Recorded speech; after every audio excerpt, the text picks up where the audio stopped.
नमस्कार, बहुत स्वागत आपका अनादि टीवी पर। मैं हूं आपके साथ पारुल और मैं हूं आपके साथ अनुपमा खोपरी। बुलेटिन की शुरुआत करते हैं इंदौर की बड़ी खबर के साथ, जहां मध्य प्रदेश में लगातार पोस्टर पॉलिटिक्स देखने को मिल रही है।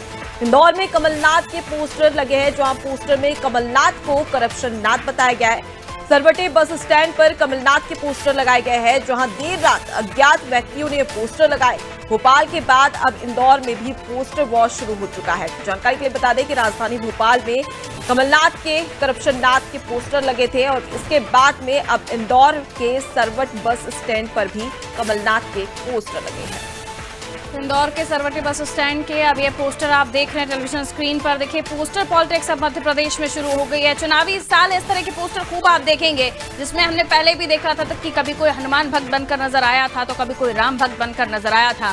और अब ये नए तरीके की पॉलिटिक्स है जो कर्नाटक से शुरू हुई है, जहां पर पोस्टर पर QR स्कैन कोड और करप्शन नाथ भी कमलनाथ को बताया गया है।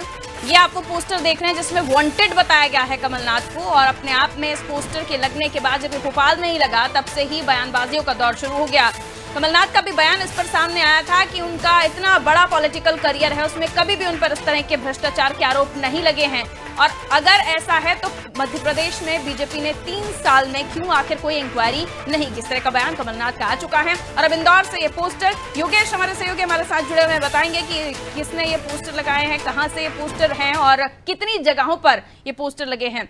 क्या इस पोस्टर के बारे में पता चल पाया योगेश, किसने लगाए हैं? क्योंकि अब यही तलाशा जा रहा है कि आखिर कौन है इसका रचयिता।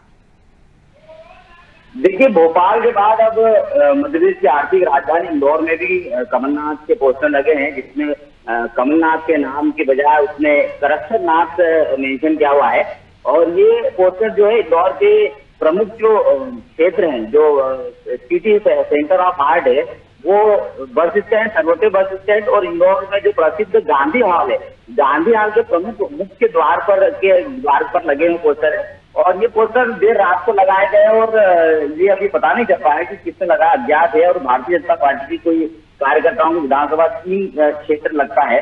तो ये बेशक ये बात है कि कमलनाथ के खिलाफ जो ये पोस्टर वार जुड़ा, ये कर्नाटक में जिस तरह से पोस्टर वार हुआ था, उस तरह का ही पोस्टर वार अब मध्य प्रदेश की राजनीति में इंटर हो गया है कि अब पोस्टर के जरिए जनता को बताया जा रहा है कि कौन राजनेता कैसा है, कौन सी पार्टी कैसी है। तो उस तरह की राजनीति यहाँ शुरू हो चुकी है। और इंदौर की जो हमने भी आपको विजुअल भेजे हैं, वो इंदौर का जो गांधी हॉल है, गांधी हॉल की गेट पर लगे। और कुछ पोस्टर अभिनव कला समाज, जो गांधी हॉल का जो साहित्य और कला का क्षेत्र जो स्थान है, उसके गेट पर लगे हुए हैं। तो ये पोस्टर लगाने के बाद अब कांग्रेस भी कहीं ना कहीं मूड में है कि कैसे इसका जवाब दिया जाए। तो अब कांग्रेस भी तलाश रही किस तरह से भारतीय जनता पार्टी के पोस्टर का जवाब पोस्टर से दिया जाए, तो इस विचार में है। और बेशक ही ये अलग तरह की राजनीति शुरू हो चुकी है कि अब जनता के सामने जो सामने वाली पार्टी या राजनीति किस तरह का छवि पेश की जाए। जी योगेश, अगर देखा जाए तो ठीक मध्य प्रदेश में पोस्टर वॉर शुरू हो चुका है, जहां पर जानकारी में ये भी सामने आया है कि शिवराज सरकार के भी पोस्टर लगाए गए हैं, जहां शिवराज के नहीं बल्कि घोटाला राज के पोस्टर भी लगाए गए थे, उसकी जानकारी भी निकलकर सामने आई थी। ऐसे में अगर देखा जाए तो यहाँ पर अभी तक ये स्पष्ट नहीं हो पाया है कि आखिर ये पोस्टर किसने लगाए हैं। बहरहाल कांग्रेस की ओर से बीजेपी पर आरोप लगाए जा रहे हैं। ऐसे में बीजेपी की क्या कुछ प्रतिक्रिया आई है? देखिए, भारतीय जनता पार्टी की ओर से जहाँ किसी ने अधिकृत बयान नहीं दिया है, लेकिन जहां हम लोग एकत्रित होते हैं, जहां भाजपा के दल के नेता एकत्रित होते हैं, तो ये विधानसभा 3 के कार्यकर्ताओं का एक मामला था, जिन्होंने कुछ पोस्टर लगाए हैं। और विधानसभा 3 का क्षेत्र ही लगता है ये पूरा। तो यहाँ पर पोस्टर जो है वो भारतीय जनता पार्टी कार्यकर्ताओं द्वारा ही लगाए गए हैं। लेकिन अभी अधिकृत रूप से किस व्यक्ति ने लगाया है, किसके समर्थकों ने लगाई, ये स्पष्ट नहीं है। लेकिन भारतीय जनता पार्टी का भी, क्योंकि एक विधानसभा क्षेत्र की बात होगी, अब इस तरह का जो लगातार पोस्टर बाहर है वो अन्य विधानसभा क्षेत्रों में, अन्य क्षेत्रों में भी लगेगा, जहाँ पर सार्वजनिक स्थान हो, जहाँ लोगों का ज्यादा आना जाना लगा रहता है, ताकि वो कमलनाथ के जो काम है उसमें पोस्टर में बकायदा लिखेगा कि कौन कौन से भ्रष्टाचार किए गए, किस तरह के भ्रष्टाचार किए। तो जिज्ञासा वो इंसान व्यक्ति जो रुकता है और पढ़ता है, तो वो कहीं ना कहीं इंसान के दिमाग में छवि आती है उस राजनेता के लिए, उस पार्टी के लिए। तो बिल्कुल योगेश, अब देखने वाली बात है कि अब पोस्टर वॉर में बीजेपी और कांग्रेस की ओर से क्या कुछ प्रतिक्रियाएं आती है और कितना वार पलटवार का दौर देखने को मिलता है। फिलहाल के लिए बहुत शुक्रिया तमाम जानकारी हम तक पहुंचाने के लिए।